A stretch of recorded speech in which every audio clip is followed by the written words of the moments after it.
ওরে বাবা, ওরে বাবা। কই যাচ্ছে বুঝছি? হ্যাঁ কে? আমি পারবো না ভাবি। হ্যাঁ পারবি, আর একটু, আর দুইটা গোতা দিলেই হয়ে গেত। আমি আর পারবই লয়, পারবো না মানে পারবই লয় ভাবি। কি? আপনি আমাকে যা কইছিলেন তা কিন্তু হইলো না। কে হইলো না? তোরে আমি কইছিলাম যে তুই পিছনের রাস্তা দিয়া দেখি না 6টা 7টা গোতা দিবি, তুই সামনের রাস্তা দিয়ে 2টা গোতা মারি দৌড় মারছ, পিছনের রাস্তাতে যাসই নাই। ও বাবা, খালি পিছনের রাস্তা দিয়ে দিলি পারে হয়ে গেল না? এই আপনি কইলেন যে হচ্ছে গান সামনে দিয়ে দেবো 2 আর পিছন দিয়ে 2 3 দিয়ে 5টা। আমি সামনে দিয়ে দিছি আর 10টা, আর আপনি কইছেন 2 হ্যাঁ? এ দেখ ওই ছিলাম তো গুনবার পারি না যে করে না কটা গোতা দিছস। হ্যাঁ। দেখ আমার কিন্তু কিছুই হয় না, ভিতরে নেই যে মনে মনে করতেছে, ওটা থামাই থিয়ে যা। আপনি একটা কাজ করেন, কি? এই যে এরকম ডাল ডুল ভেঙে লিয়ে, ঠিক আছে, হ্যাঁ এরকম ডাল ডুল ভেঙে লিয়ে এরকম জড়াইয়া ভিতরে ঢুকাইলেন, লেন ভাবি লেন, এটি ভালো হবে নি, লেন। এরকম নিয়ে নয় করলাম বুঝিস না, হাতটা যে আমার ব্যথা হয়ে যাবো। তুই এক কাম কর, ডালটা নিয়ে আমার ভিতরে দিয়ে দে, তাও যদি জ্বালাটা কমে। তাও আপনি ছাড় দিবেন না, এই ডালি ভিতরে ঢুকা লিবেন। আমি তো আর কোনো ছাড় নাই, কারণ আমার উত্তেজনাটা বেশি। হায় রে আপনার পোকা ভাবি, হায় রে আপনার পোকা। এই পোকাগুলো মাইরা দে। পোকা দেখতেছি কিলবিল কিলবিল করতেছে। আচ্ছা ঠিক আছে, এই যে ঢুকে দেবো। পোকাগুলো মার। মারবো। এই পোকা রে, এই পোকা হওয়ার আর সময় পায় নাই, এখনই হয়েছে। ভাবি পাতা পুতো শুদ্ধ করে চলে গেল ভিতরে।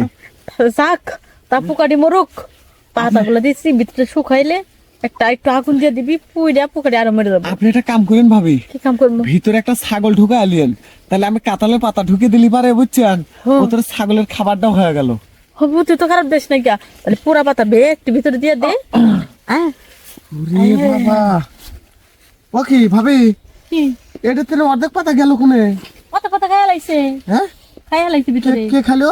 ভিতরে করলাম না যে আগুন চলতেছে, ওই আগুনে অর্ধেক পাতা পুড়ে গেছে, কাঁচা পাতা।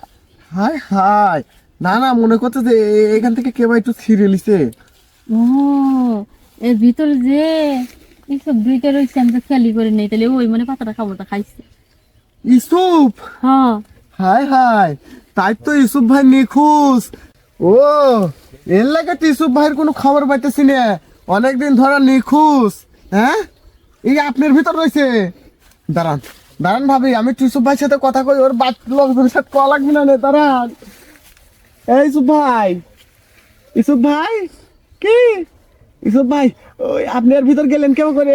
আর কোষ না রে, মায়া আমার এ ভিতরে ঢুকাই লইছে, আমি তো আর বাইরে হইতে পারতেছি না।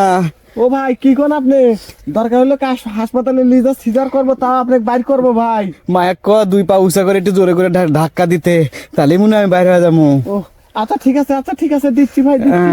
দে ধাক্কা দে। কি হলো? হ্যাঁ কি হলো? বললো যে আমি করলাম হাসপাতালে নিয়ে যাই, তা সিজার করে আপনাকে বাইর করি।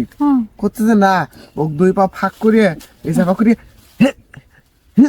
করে গুইতে দিবে, হলো বাইরে বলবো না, বাড়াবেনি। বেচারা অনেকদিন ধরে ভিতরে আছে না, খুব কষ্টে আছে, আচ্ছা, আচ্ছা। ঠিক মতো খাওয়ান টাউন পায় না। তাই তো কই তোমার পেটের ফুলু ফুলু লাগে কে? ইসে ব্লরে যে আচ্ছা আচ্ছা তুই তাহলে নিচে হাত মাটিতে বল, বেচা বাবু কিন্তু ইসে যেটা ধরিস। হ্যাঁ পারাই না তো, পারাই নাই। পা পাই দিচ্ছে, পা ধরে টান মার, হ্যাঁ টান মার, টান মার। ওই ভাবি, কি? ওই যে যাই রে সুদা দৌড় মারে চলে গেছে। এই দাঁড়া, দেখতো এমনি করে মানুষ কোন যায়, এই যাই না, দাঁড়া দাঁড়া দাঁড়া। এই দাঁড়া।